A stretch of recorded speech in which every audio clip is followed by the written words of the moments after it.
please join me in welcoming to the stage Executive Director of Equality Florida, Nadine Smith. Hello, hello.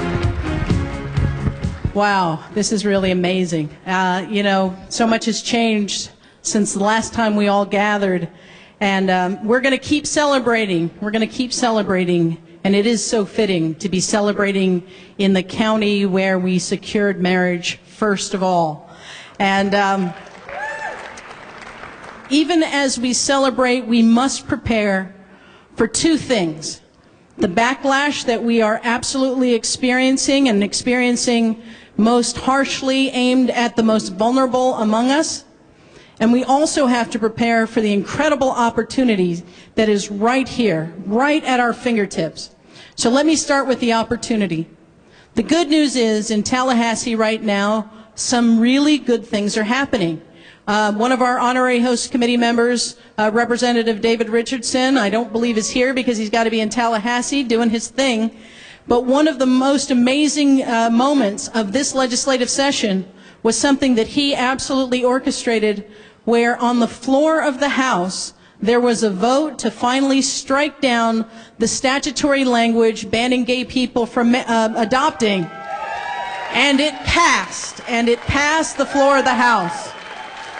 And it was a brilliant strategy that Representative Richardson led, and now it heads to the Senate, and we're going to have to pay close attention so there's no shenanigans, but it is a strong indication of how much has changed, that something so clearly in affirmation of our existence and our families prevailed. Another thing to be hopeful about is there's a bill in Tallahassee called the Florida Competitive Workforce Act. And year after year, we've gone up there and we've called on the legislature to do the right thing. But this year, when we're in Tallahassee, we are not by ourselves. The leading companies in our state are actually the leading voices in Tallahassee, calling for a statewide non-discrimination law that includes sexual orientation and gender identity. And when I say the biggest companies, I'm saying Disney and Darden and CSX and Winn-Dixie and the basketball team, Miami Heat. And so we've got some firepower in Tallahassee, people standing up and speaking out for us like never before. And we've got more bipartisan support than ever before. This is the very first time this legislation has been introduced by a Republican in the House and a Democrat in the Senate. And we are continuing to build on that support. Now, those are the opportunities. And that's the reason we can't lean back and can spend all of our time celebrating the amazing accomplishment of marriage. We have to seize the political momentum we've built, and we've got to keep pushing for the victories that lie ahead and to protect ourselves from the desperate backlash that is in full effect right now. So, in Tallahassee, more than 100 activists from all over the state will be gathering at, I think, 7:30 in the morning, right about the time you're waking up from this party. And they're going to begin knocking on doors, meeting with legislators, pushing back against this anti-transgender bill. And it's fitting, yes, absolutely.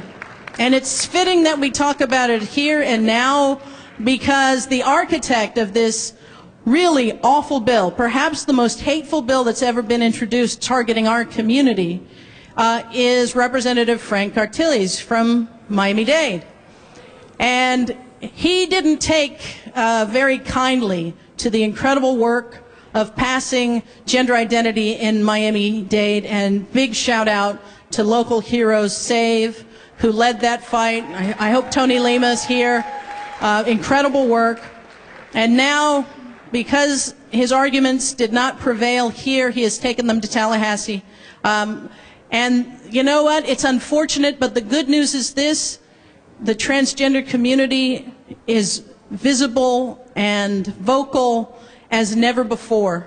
And the voices of the trans community and their allies in Tallahassee is changing things really dramatically. So even in the midst of backlash, we know that we continue to move the ball forward the more we tell our stories. And I don't believe the people who are here tonight, who have been here year after year, are going to turn their back on the young people that are counting on us to fight this fight for safer schools, or the people who are counting on us to fight the fight for trans equality. I believe that you will stay committed in this work. And more than that, I see people who are increasing their gift because they understand this incredible momentum, this incredible moment we have to seize. We've got a lot of people on the ground, a lot of work to do. I grew up in the Panhandle. It's bearing the brunt of this backlash, and we need reinforcements. So thank you all for giving. There are people around with pledge cards to hand to you and a decorative pen that you get to take home. So the last thing is a homework assignment. There's a committee on Tuesday morning that will be voting on the transgender bill, the anti-transgender bill. They need to get a phone call from you. We've got slips of paper with the phone numbers that you can dial. Nothing will replace your voice on a phone telling a legislator to vote no on House Bill 583. Thank you all for being here. Thank you all for supporting equality.